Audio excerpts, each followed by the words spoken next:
Beaucoup de personnes vont se dire, mais moi je suis déjà heureux.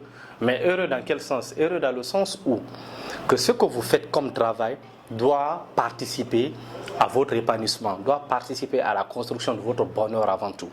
Vous devrez comprendre quelque chose. Lorsque vous travaillez dans une entreprise ou que vous travaillez dans un bureau, il y a un élément essentiel que vous devrez considérer. C'est quoi cet élément essentiel? Si votre travail ne vous plaît pas, c'est que vous passez près de 8 heures, voire même 10 heures, pour certains 12 heures, dans un service qui ne vous plaît pas. Quand on investit, c'est pour devenir millionnaire. Quand on investit, c'est pour se construire et mettre sa famille à l'abri. Donc aujourd'hui, ce principe est devenu un objectif majeur pour la majeure partie d'entre nous. Mais ce qu'il faut savoir, c'est quoi? Pour devenir millionnaire, il y a aussi des principes et des règles à respecter. Mais souvent, les gens se compliquent la tâche avec des règles souvent utopiques. Donc aujourd'hui, dans cette capsule vidéo, je me propose de partager avec toi 3 petits secrets qu'il faut appliquer si vous voulez devenir millionnaire. Ce sont des secrets qui sont assez simples, mais parfois compliqués pour la majeure partie des gens qui veulent respecter cela. Donc, en première position, ce que vous devrez faire si vous voulez devenir millionnaire, vous devrez être heureux. Beaucoup de personnes vont se dire, mais moi je suis déjà heureux. Mais heureux dans quel sens? Heureux dans le sens où que ce que vous faites comme travail doit participer à votre épanouissement, doit participer à la construction de votre bonheur avant tout. Vous devrez comprendre quelque chose. Lorsque vous travaillez dans une entreprise ou que vous travaillez dans un bureau, il y a un élément essentiel que vous devrez considérer. C'est quoi cet élément essentiel? Si votre travail ne vous plaît pas, c'est que vous passez près de 8 heures, voire même 10 heures, pour certains 12 heures, dans un service qui ne vous plaît pas. Et ça veut dire que vous êtes en train de participer à votre quoi? À votre propre malheur. Parce que vous ne pouvez pas passer 10 heures tous les jours dans un travail qui ne vous plaît pas. Vous ne serez pas épanoui. Votre bonheur ne sera pas total. Donc cela ne peut pas vous permettre de devenir millionnaire. Et ce que vous devrez comprendre, c'est quoi? Les millionnaires sont des personnes qui sont très heureux. Pourquoi? Parce que le travail qu'ils font, ils aiment cela. Tout le temps, ils sont en train de bosser. Tout le temps, ils sont en train de trouver des solutions pour leurs entreprises, pour leurs projets, pour leur business, pour leur carrière. Parce qu'ils aiment ça. Ils aiment être à fond dedans. Ils peuvent travailler 18 heures, ils peuvent travailler 24 heures pleines, tout le temps au bureau en train de réfléchir à trouver des solutions. Mais avant tout parce qu'ils aiment. Vous vous imaginez si vous devrez travailler 8 heures de temps dans un boulot que vous n'aimez pas, c'est assez compliqué. Donc le premier principe, si vous voulez devenir millionnaire, vous devrez choisir un travail que vous aimez. Obligatoirement, vous ne devez pas avoir du mal à exécuter une tâche dans le domaine que vous avez choisi, parce que ça vous passionne. Donc c'est ça le tout premier élément qu'il faut considérer. Donc la question d'être heureux est très relative lorsqu'on vient à ce niveau-là. Mais ce qu'il faut simplement retenir, il faut faire un travail qu'on aime. Parce que vous allez passer la majeure partie de votre vie, de votre temps, à faire un boulot que vous aimez et cela va participer à votre propre épanouissement. En deuxième position, il faut dépenser moins.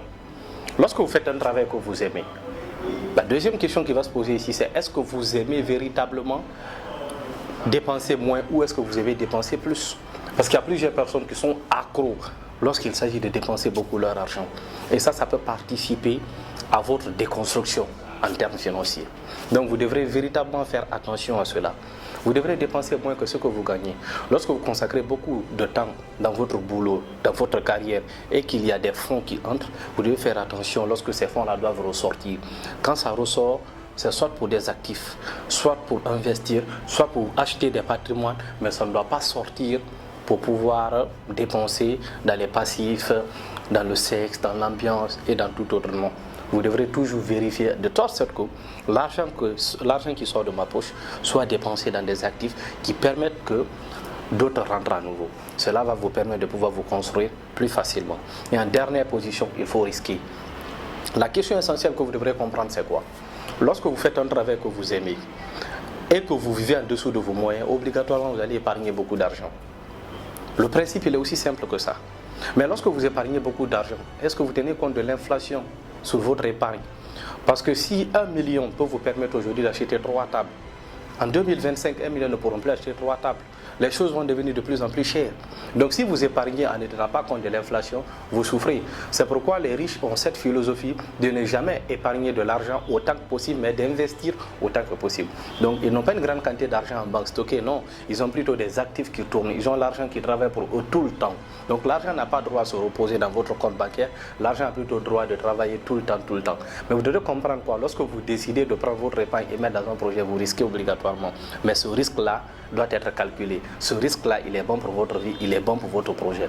Donc ce n'est pas mauvais en soi. C'est pourquoi en troisième position, on vous conseille de risquer et risquer en investissant, mais investir de façon intelligente. Il ne faut pas investir dans des projets utopiques, dans des projets qui n'ont pas de rentabilité assez excellente. Il faut investir dans des projets dignes de ce nom.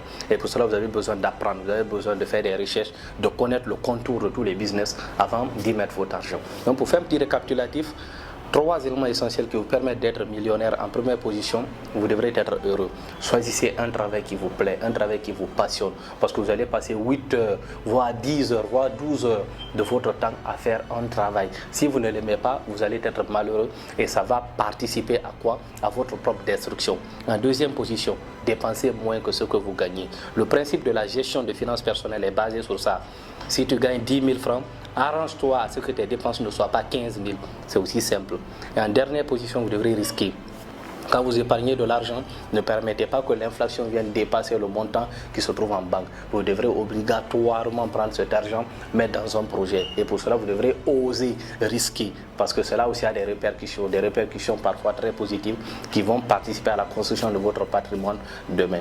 Merci bien, on se retrouve sur une autre vidéo.